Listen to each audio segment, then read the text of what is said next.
Obrigado porque você veio. Eu sou o Wagner e organizei o CONACAT para você. Aproveite tudo, dê uma olhada nos horários e nos títulos das palestras que mais tem a ver com você. Sempre tem um tema que chama mais a nossa atenção, não é mesmo? Sempre tem algum palestrante que chama mais a nossa atenção.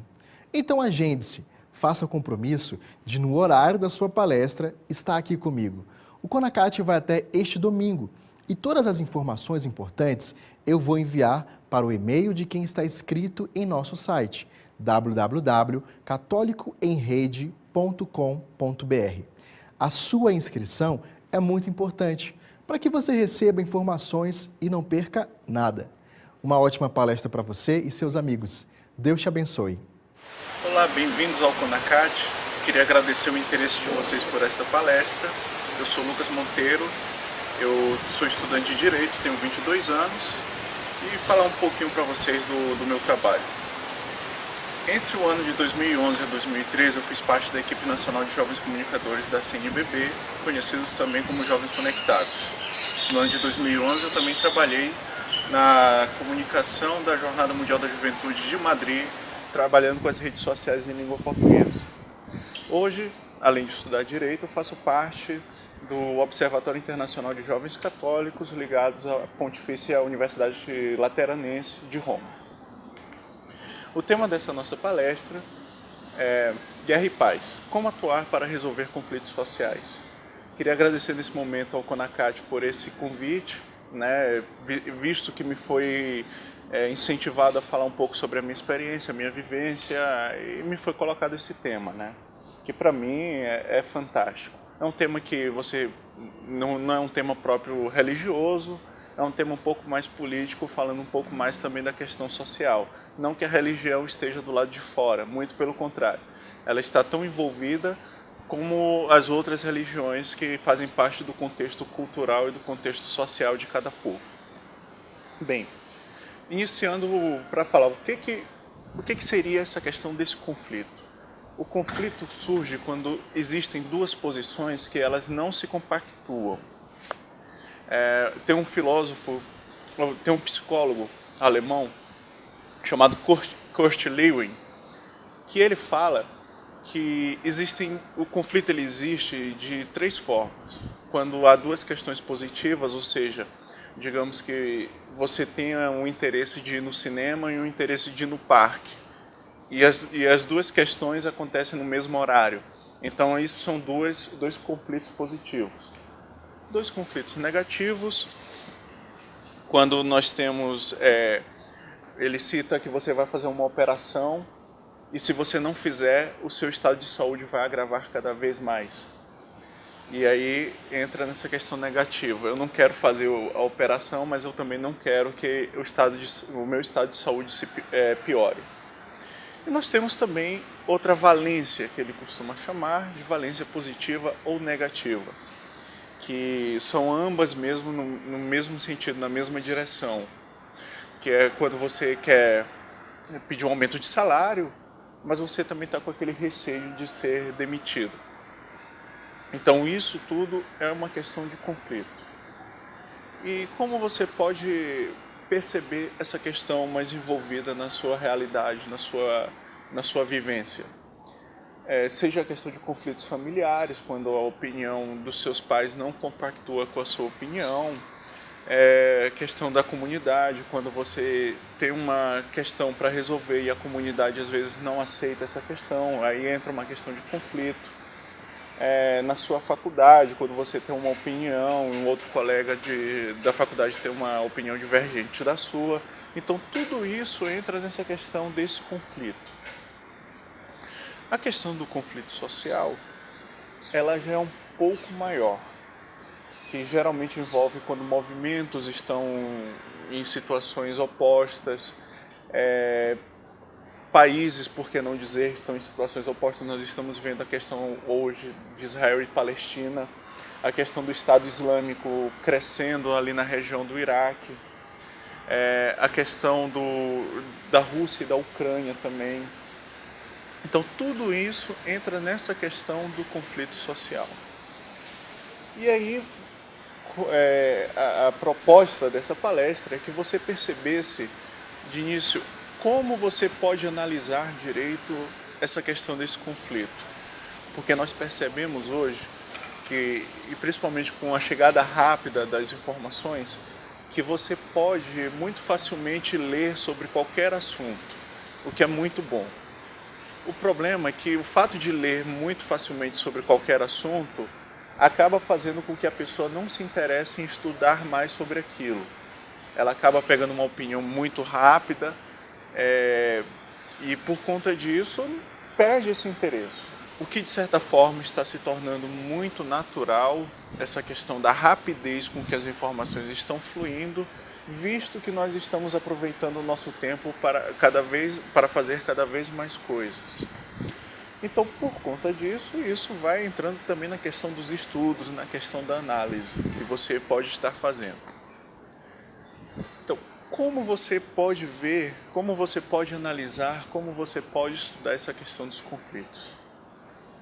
Em primeiro lugar, entra a questão da história. Como é a história daquele povo?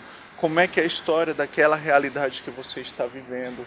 Como é que é a história daquela comunidade? Como é a questão da cultura? Como a cultura daquele povo se desenvolveu?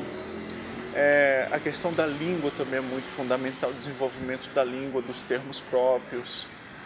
Nós estamos vendo aí o Estado Islâmico que na casa dos cristãos coloca a letra N no alfabeto árabe, ali para identificar que ali mora um cristão. Então a questão da língua nós vemos que também tem a sua importância. Então, como você pode analisar essa questão dos conflitos? Fazendo agora um apanhado mais detalhado, vamos começar com a questão histórica.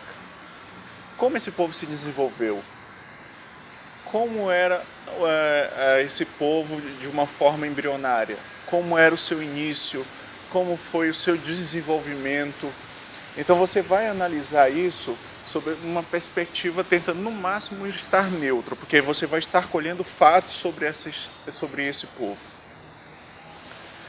Passando pela questão histórica, você vai analisar a questão cultural. Porque a partir do momento do desenvolvimento histórico desse povo, eles vão começar a desenvolver também a sua cultura, a sua moral, os seus costumes. Então você vai analisar também essas questões. Para aí, a partir disso, começar a ter um olhar sobre a atuação desse povo, sobre os seus questionamentos, sobre os seus costumes, a partir da análise cultural, histórica desse povo. Então, a partir disso, você vai ver por que esse povo está entrando em conflito. Houve alguma atitude que entrou em conflito com a sua cultura, com o seu costume, com a sua normalidade? Que agrediu as suas leis, que agrediu a sua moral, aí entra na questão da religião, que agrediu a sua fé. E aí você vai analisar, geralmente quando o povo entra em conflito, ou entra em conflito com si mesmo, que aí entra a questão da guerra civil, ou entra em conflito com outro povo. Pegando o gancho desse conflito com outro povo, o que esse outro povo tem que poderia de ter agredido a normalidade, as leis, a moral e o costume desse povo, desse primeiro povo? Então você vai também fazer um apanhado histórico, um apanhado cultural sobre esse outro povo que está sendo agredido ou que está agredindo esse povo primeiro. Podemos, para facilitar, dividir entre o povo A e o povo B. O povo A, que foi o povo que você analisou em primeiro lugar, você já tem todo o resumo da sua questão histórica, da sua questão cultural, da sua questão moral das leis. E o povo B, que agora vai ser o objeto da análise do seu estudo. Bem, e aí, a partir disso, você vai analisar a questão do povo B, pegando esse apanhado todo, e o que o povo B tem que entraria em conflito com o povo A. Fazendo uma análise um pouquinho mais radical sobre essa situação, colocamos o povo A como um povo ocidental e o povo B como um povo oriental. As leis do povo A ocidental estariam de bom grado para o povo B? As leis do povo B oriental estariam de bom grado para o povo A? Poderíamos dizer, uma lei japonesa que esteja de acordo com a moral e os costumes japoneses, seriam facilmente adaptáveis ao povo peruano. O povo indígena peruano, que tem as suas leis, a sua forma de culto, a sua forma de fazer o seu julgamento tribal, vamos dizer assim, estariam de acordo, seriam facilmente adaptáveis na sociedade japonesa? Citando um exemplo para vocês, no Japão é uma questão cultural que a mulher deixa o marido entrar, digamos, por exemplo, em primeiro lugar no ônibus, espere a sua vez. O marido entrou, ela entra logo em seguida. Coisa que para o ocidental entraria em conflito com a questão também do cavalheirismo, né?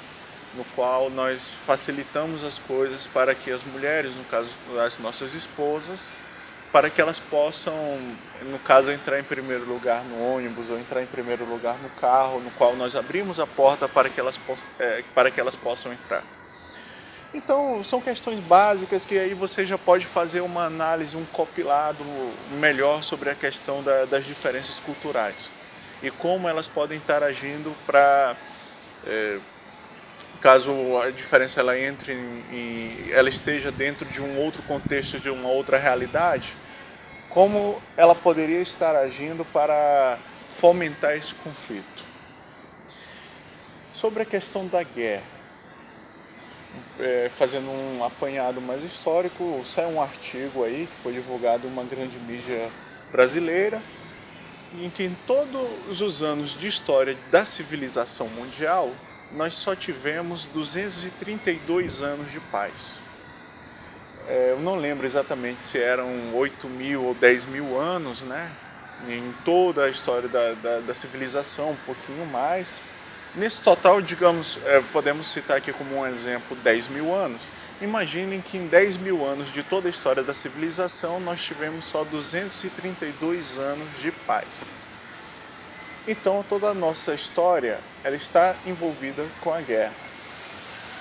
Seja antigamente um povo para conquistar território, aliás, não digo nem tanto antigamente, que hoje nós estamos vendo aí a questão da Rússia e da Ucrânia, a Rússia aumentando o seu território ainda com a questão da Crimeia, né, e anexando a Crimeia ao território russo.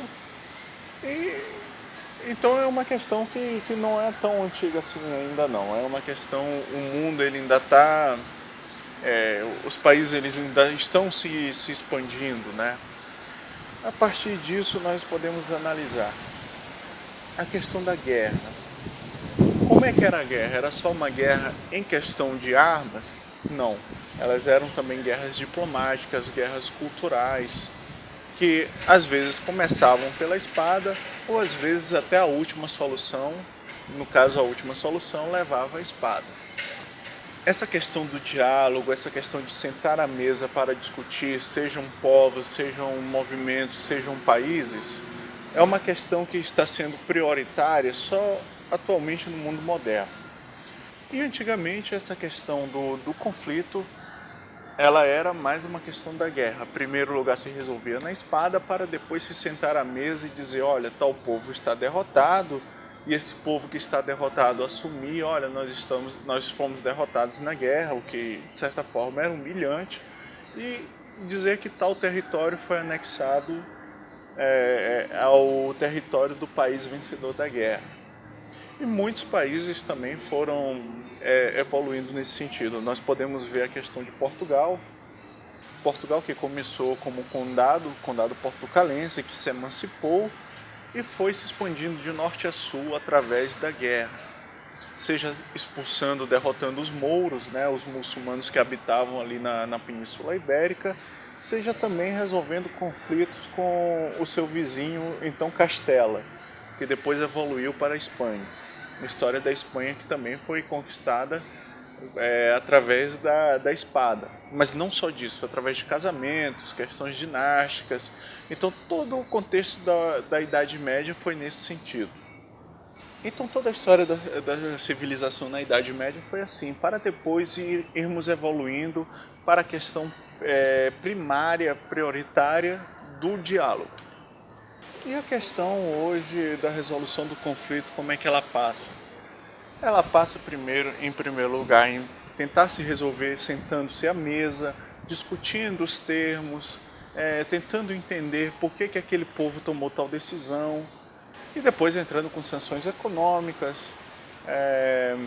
Você deixa de comprar um determinado produto que é primário para aquele país na questão da venda e prejudica-se aquele país, e aquele país vai sentir no bolso a questão da sua decisão tomada. A questão da guerra, não mais na espada hoje, mas na bala, ela não é mais de toda deixada de lado.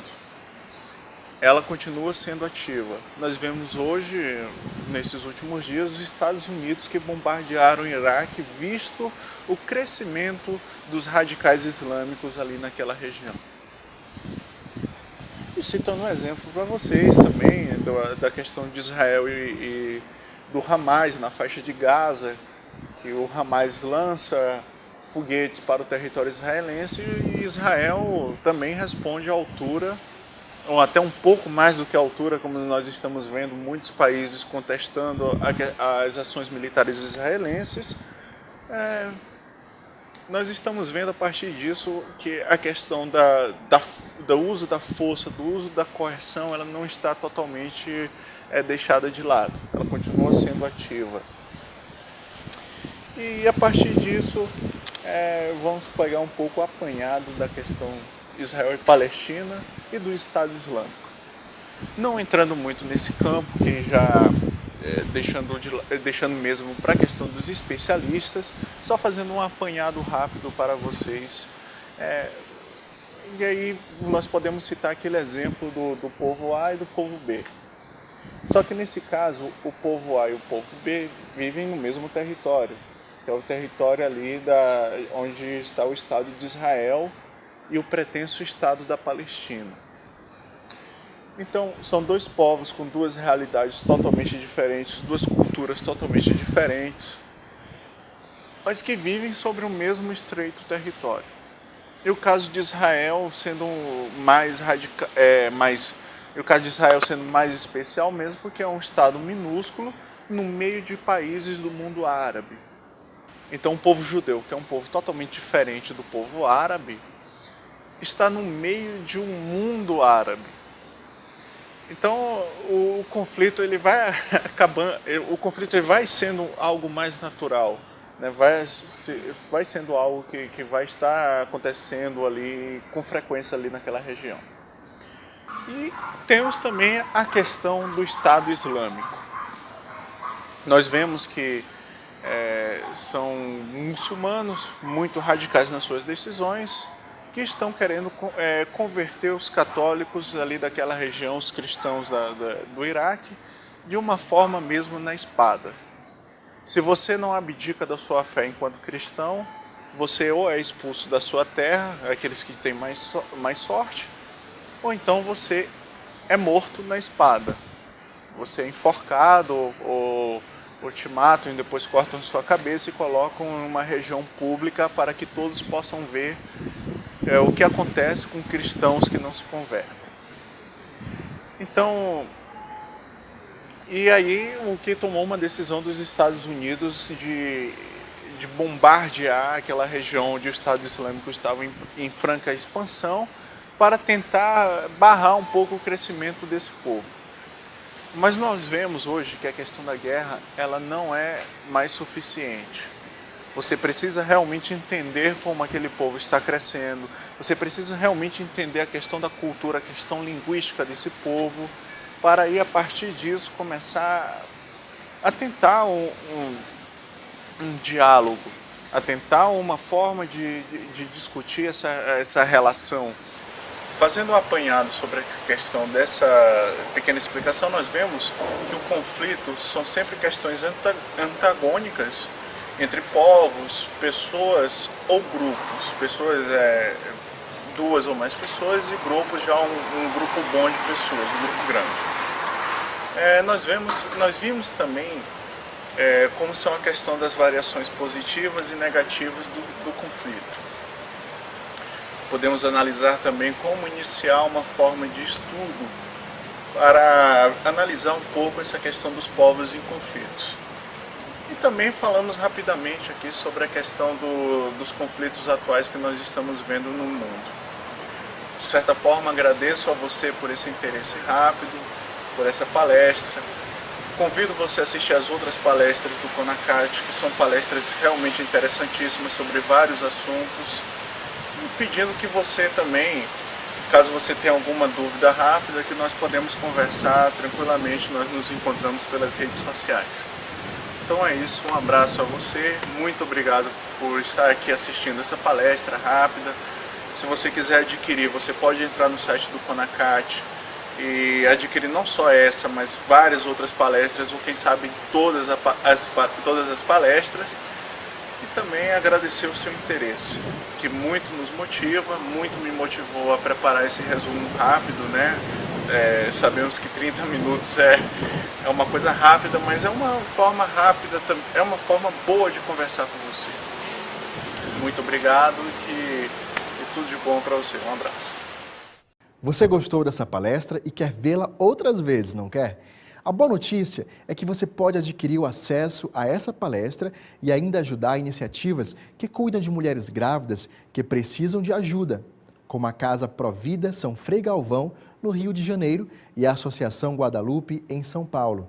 Para adquirir o acesso a essa palestra, visite o site www.catolicoemrede.com.br. Invista na sua formação católica e ajude iniciativas do bem.